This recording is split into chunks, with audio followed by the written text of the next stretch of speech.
আসসালামু আলাইকুম রহমতুল্লাহ। আশা করি আল্লাহ পাকের অশেষ রহমতে সবাই ভালো আছেন। মালয়েশিয়ার খালের মধ্যে কি ধরনের মাছ পাওয়া যায় সেটা যদি আমি দেখাই আপনাদেরকে, আমাদের পাশের রুমের তিনজন বাইবিল আজকে এই মাছগুলা ধরে আনছে।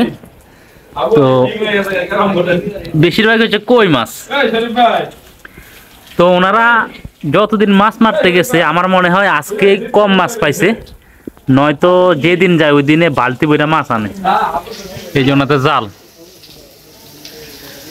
তো আমি আপনাদেরকে দেখাই যে কি ধরনের মাছ। শৈল মাছ আছে, এটা চলে যাইতেছে।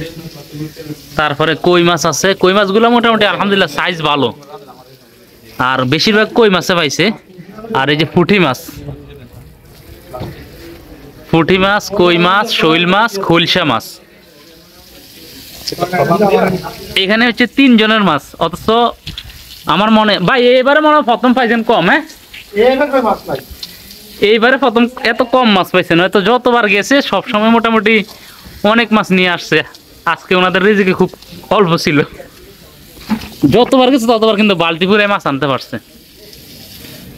এবার শৈল মাছগুলো কিন্তু ছোট, আর কই মাছগুলো সাইজ মোটামুটি আলহামদুলিল্লাহ খুব ভালো এবং বড়। মালয়েশিয়াতে যারা মাছ ধরে তারা কিন্তু এরকম অ্যাভেলেবেল এই যে দেশি মাছগুলো কিন্তু ধরতে পারে খাল থেকে কিংবা বিভিন্ন ধরনের গাতা বলে ওই গাতার থেকে। তো আমি আবার বালতির মধ্যে উঠিয়ে রাখি এগুলা। এটা হচ্ছে মালয়েশিয়ার তাজা মাছ, যেগুলো খেলে 100% ভিটামিন হবে। এই যে তেলাপিয়া মাছও আছে, তেলাপিয়া মাছ।